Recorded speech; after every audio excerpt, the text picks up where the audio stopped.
Hi అందరికీ. నేను Balaji Balu nutrition club నుంచి మాట్లాడుతున్నాను. చాలా మందికి ఇప్పుడు వచ్చిన క్వెషన్ ఏదంటే, తొందరగా ఈజీగా ఎట్లా వెయిట్ లాస్ అవ్వాలి అనేది చాలా మందికున్న డౌటు. దీనికి నేను మీకు సైంటిఫికల్‌గా రీజన్ చెప్తాను. ఈ వీడియోని పూర్తిగా చూస్తే మీకు ఒక క్లారిటీ వస్తుంది. ఓకేనా? ఫస్ట్ తొందరగా వెయిట్ లాస్ అయిపోవాలా. ఇదే మన కాన్సెప్ట్. తొందరగా వెయిట్ లాస్ ఎట్లా అవ్వాలా? అంటే దానికి ఏం చేయాలి? ఏం ఫుడ్ తింటే లేదా ఏం ఎక్సర్సైజ్ చేస్తే తొందరగా వెయిట్ లాస్ అయిపోతామని చాలా మందికి డౌట్. చాలా మంది అడిగే క్వెషన్ కూడా ఇదే. ఫస్ట్ ప్రాబ్లమ్ ఎక్కడుందంటే, మనం పెరిగిన దాంట్లో ఉంది ప్రాబ్లమ్. ఇక్కడ సైన్స్ మొదలయ్యేదే ఫస్ట్ నా నుంచి. అంటే ఎట్లా పెరిగినాం అనేదాన్ని ఫస్ట్ చెక్ చేసుకోవాలి మనం. తగ్గేది చాలా అంటే చాలా ఈజీ. కానీ పెరిగింది ఎట్లా పెరిగినాం అనేది ఇంపార్టెంట్. ఫస్ట్ మన హ్యాబిట్స్ నుంచి. అంటే మనం పొద్దున్న లేచినప్పటి నుంచి నైట్ నిద్రపోయే వరకు మనం చేసే లైఫ్ స్టైల్. మనకంటూ ఒక స్టైల్ ఉంది లైఫ్‌లో. 9 గంటలకు లేయడము, 12 గంటలకు టిఫిన్ తినడము, 4 గంటలకు భోజనం చేయడం, 12 గంటలకి మళ్ళా అన్నం తిని, 1 గంటకి నిద్రపోయి, మళ్ళా పొద్దున్న 9కి లేయడం. ఈ లైఫ్ సర్కిల్ ఎప్పుడైతే స్టార్ట్ అయిందో, మీకు తెలియకుండానే మీరు బరువు పెరిగేది స్టార్ట్ చేసుంటారు. మీరు ఆలోచించుకొని చూడండి. ప్రాబ్లమ్ ఉండేదే నా దగ్గర. అంటే ఎట్లా పెరిగినాననే దాన్ని బట్టి ఉంటది రీజన్.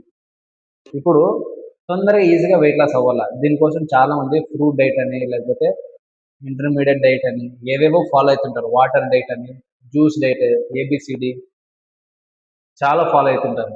మీరేమన్నా ఫాలో అవుతుంటే కామెంట్ సెక్షన్‌లో పెట్టండి, నేను చూస్తాను. సరేనా? ఫాలో అవుతున్నారు చాలామంది. రిజల్ట్స్ వస్తూ ఉంటాయి. కాకపోతే మీరు తగ్గినప్పటికీ ముందున్న వెయిట్‌కి, అంటే ముందు వెయిట్ ఉంటారు. ఇప్పుడు తగ్గింటారు. ముందు వెయిట్ ఉన్నప్పుడే బాగా పనిచేసింటారు. ఇప్పుడు తగ్గినప్పుడు మీ ఎనర్జీ లో అయింటది నాకు తెలిసి. ఫుడ్ ఇంటేక్ ఎట్లో లో అయింటది. నిద్ర డిస్టర్బెన్స్ ఉండింటది రాత్రి. వాటర్ ఇంటేక్ చాలా తక్కువ ఉండింటది. అంటే మనం ఆలోచించుకుంటే తగ్గిన తర్వాత ముందే బాగా పనిచేస్తుంది కదా! స్ట్రెంత్ ఉంది కదా! అని అనుకుంటాం. యాక్చువల్‌గా దీనికి రీజన్ ఏమి అంటే, బాగున్న వెయిట్ ఉన్నప్పుడు పనిచేసేదానికి, తగ్గినప్పుడు చేయకపోవడానికి రీజన్ ఒకటే, మజిల్ లాస్. ఇదెట్లా మజిల్ లాస్ అయితదంటే, చాలా మందికి తెలీదు. వెయిట్ లాస్ అవ్వాలా అని చెప్పి ఇంత తినే ప్లేట్‌లో ఇంతింతే తింటున్నారు. మనకిప్పుడు వస్తున్న ఫుడ్ ఎట్లొస్తుందో అందరికీ తెలుసు. సరేనా? ఆ ఫుడ్‌లో ఇంత ఫుడ్ తింటే ఇంత న్యూట్రిషన్ దొరుకుతుంది. అట్లాంటిది మీరు ఇంత తినే ఫుడ్ నుంచి ఇంతే తింటున్నారంటే ఎట్లా న్యూట్రిషన్ దొరుకుతది? న్యూట్రిషన్ గాని, ప్రోటీన్ గాని, ఫైబర్ ఐటెమ్ గాని ఏది దొరకదు.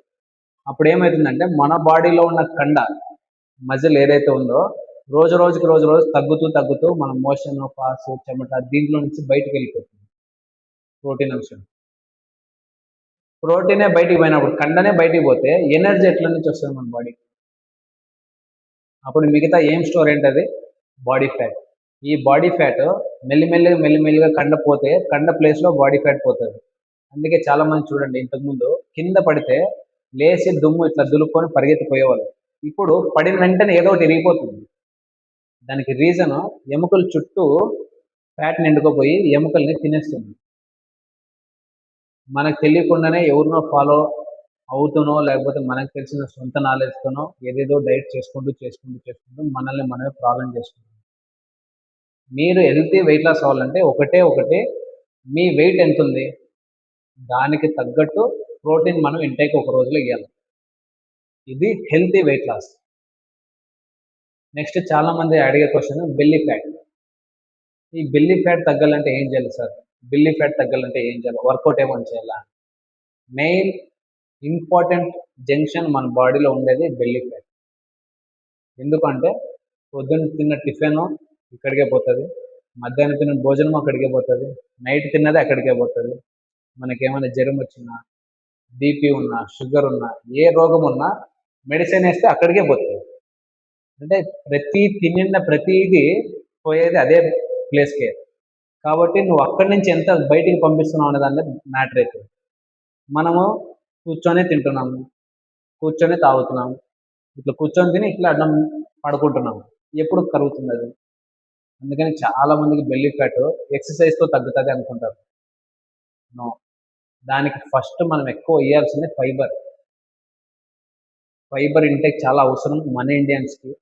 దాంట్లో మెయిన్ మన ఆంధ్రప్రదేశ్ పీపుల్‌కి.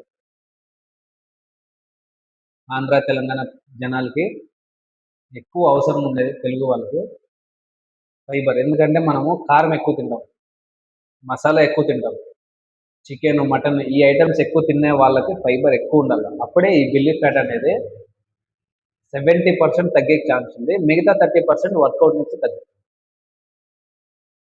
మెయిన్ ఈ రీజన్ నుంచే మనం వెయిట్ తగ్గట్లేదు. తగ్గినాము అంటే మన బాడీలో ప్రోటీన్ లాస్ అవుతుంది, ప్రోటీనే లాస్ అవుతుంది. తర్వాత మళ్ళీ వీక్ అయినామని చెప్పి వేరే వేరే చోట్లకు పోయి అక్కడ ఫీజులు కట్టేసి అక్కడ అడ్మిట్ అయిపోయి వాళ్ళు ఎవరు ఇప్పుడు ఎట్లా కూర్చుతున్నారో తెలియదు. చాలామంది ఇప్పుడు చాట్ జీపీటీని, యూట్యూబ్ని లేకపోతే గూగుల్ జెమినైని యూజ్ చేసుకొని ట్రీట్మెంట్ చేస్తున్నారు. జాగ్రత్త. మన హెల్త్ మన చేతిలోనే ఉంది. పొద్దున్న లేచిన కాడి నుంచి పడుకునే వరకు ఎంత నడచాలనుకున్నా నడవచ్చు, పరిగెత్తాలనుకుంటే పరిగెత్తవచ్చు, మాట్లాడాలనుకుంటే మాట్లాడవచ్చు. ఇవన్నీ పక్కన పెట్టి ప్రాబ్లం వచ్చినాక జోబులో కట్టబెట్టుకొని వెళ్ళిపోయి తగ్గేయండి అంటే ఎట్లా తగ్గుతుంది? అందుకనే ఫస్ట్ మన హెల్త్ మన చేతిలో ఉంది. లైఫ్ స్టైల్ని చేంజ్ చేసుకోవాలి. అలవాట్లని చేంజ్ చేసుకుంటే హెల్తీగా వెయిట్ లాస్ అయిపోవచ్చు ఈజీగా. దానికోసం నార్మల్ ఫుడ్లోనే చాలా వరకు చాలామంది డైట్ చెప్తూ ఉంటారు. నేను మీకు ఇప్పుడు ఎగ్జాంపుల్గా సైంటిఫిక్ రీజన్ ఏమి ఇస్తున్నాను అంటే, బాడీ ఫ్యాట్ తగ్గాల, మజిల్ పెరగాల సేమ్ టైంలోనే. విజరల్ ఫ్యాట్ తగ్గాల, మజిల్ పెరగాల సేమ్ టైంలోనే. అది ఎట్లా? ఈ రెండు అయితేనే మన హెల్త్ వెయిట్ లాస్ అవుతుంది. నువ్వు వెయిట్ లాస్ అయినా ఇంతకు ముందులాగా పని చేయాలంటే బాడీలో మజిల్ గ్రోత్ అవుతూ ఫ్యాట్ తగ్గుతూ ఉండాలి. ఈ ప్రాసెస్ ఉంటేనే హెల్తీ వెయిట్ లాస్ అని అర్థం కదా. ఈ ఇన్ఫర్మేషన్ మీకు ఏమన్నా హెల్ప్ అయింది అంటే ఈ వీడియోని లైక్ చేయండి, మీకు కావాల్సిన వాళ్ళకి షేర్ చేయండి, సబ్స్క్రైబ్ చేసి సపోర్ట్ చేయండి. Thank you very much.